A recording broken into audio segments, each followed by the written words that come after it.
ईश्वर अपनी भक्ति के लिए उसी भक्त को चुनता है जिसका मन, तन और चिंतन पूर्णतया शुद्ध होता है, या ईश्वर उसी व्यक्ति के मन में अपनी भक्ति का बीज फोड़ता है जो उसे विशेष मानता है, उसके विशेष गुणों को, सूक्ष्म गुणों को जानता है। सबसे पहले मेरा सभी को नमस्कार। हर हर महादेव, जय माता दी।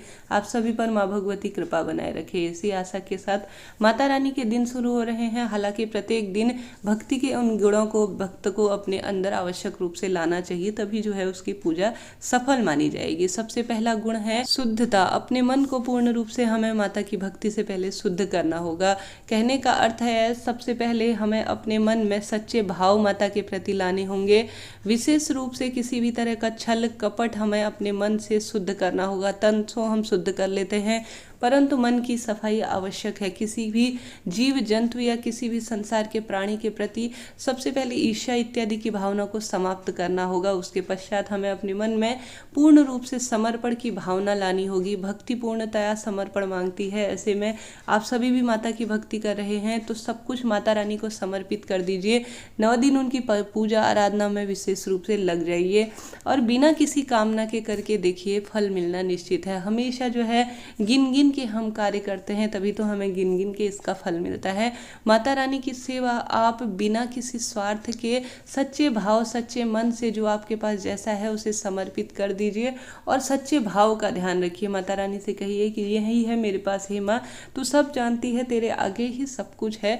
इस तरह से सबसे पहले माता रानी से प्रार्थना कीजिए। इसके बाद जो है आप सभी को इस तरह से भावना लानी होगी। प्रत्येक जीव जंतु जो संसार में प्राणी है, कोई भी आपके द्वार पर आता है, मातृत्व की भावना, माता रानी यही देखती है आपके अंदर किस तरह की मातृत्व की भावना है। वह भले पुरुष हो महिला हो, सबसे पहले उसे अपने अंदर मातृत्व की भावना लानी होगी। इसके बाद सच्चा भक्त कभी भी समय का ज्ञान नहीं करता। कहने का अर्थ है आप माता रानी की भक्ति में लगे हो तो एक सच्चा भक्त यही होता है कि उसके मन में समय की भावना यह नहीं होती मैं दुर्गा सप्तशती का पाठ कर रही हूँ या कर रही हूँ या माता के भजन या मंदिर में बैठा हूँ। तो एक सच्ची लगन होती है, एक सच्चा भाव होता है। एक बोझ की तरह किसी काम को नहीं लेना है। कहने का अर्थ है नहीं वह जा रहा है तो मैं भी करती हूँ, नहीं वह कर रहा है, वह मंदिर जाती है जाता है तो भी मैं भी करूँ, नहीं, हमारा यह धर्म है, हमारा यह कर्तव्य है। सच्चे भाव, सच्चे मन जब तक अंदर से जागरण नहीं होगा, हमें समय का भाव नहीं रहेगा। कहने का अर्थ है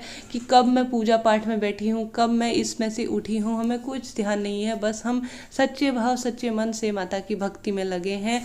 किसी को देखा देखी नहीं, यह हमारा धर्म है, हम माता के भगत हैं, हमें अपनी माँ के लिए विशेष करना है। इस तरह से यह भाव हमें लाना होगा। इसके बाद जो है सद्बुद्धि, विशेष रूप से ईर्ष्या इत्यादि का त्याग करना होगा। थोड़ा सा भी पूजा कर रहे हैं, अब घमंड की भावना आप सभी को मन में निरंतर रूप से निकाल देनी होगी, क्योंकि भगवान जो है हमारे घमंड को पूर्ण रूप से देख रहे हैं। भक्ति का घमंड कहीं से कहीं तक नहीं लाना है। कहने का अर्थ है थोड़ा सा ही कुछ लोग भक्ति करते हैं, उनके मन में यह आ जाता है मैंने तो इतने व्रत कर लिए, इतनी पूजा पाठ कर ली, इतने मंत्रों का जाप कर लिया। यही घमंड तो है जो पूजा पाठ के फल को आधा कर देता है।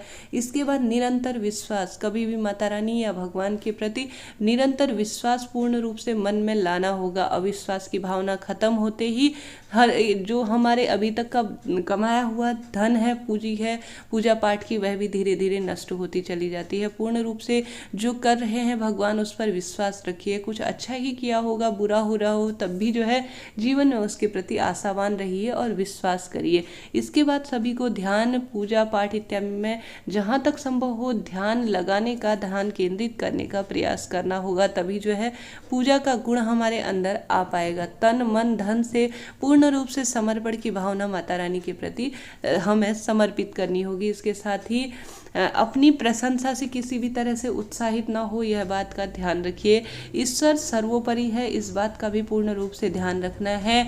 आप किस तरह से पूजा पाठ कर रहे हैं, कैसे कर रहे हैं, आप ना भी कर रहे हो कोई दिक्कत नहीं है, परंतु ईर्ष्या, घमंड, दूसरों के प्रति छल की भावना इत्यादि जिस भक्त के मन में आ गई, उसकी की गई बहुत सारी ढेर सारी पूजा भी निष्फल है।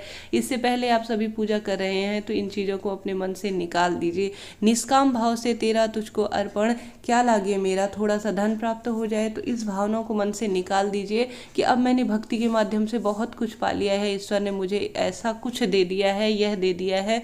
सबसे पहले इन चीज़ों को मन से निकाल कर सच्चे सरल तरीके से भाव से एक समान रहिए, दुख में सुख में, तब माता रानी आपकी पूजा को स्वयं मानने लग जाएंगी। किसी गरीब को आप किसी दुखी जन को दुखी में दुखी देखते हैं या उसके सुख में सुखी होते हैं तो मान लीजिए माता आपके पूजा को स्वीकार कर लेंगी। ऐसे में इन सभी गुणों में से एक भी गुण आपके अंदर आ जाता है तो माता रानी आपकी पूजा को आवश्यक रूप से स्वीकार करेंगी। हर हर महादेव, जय माता।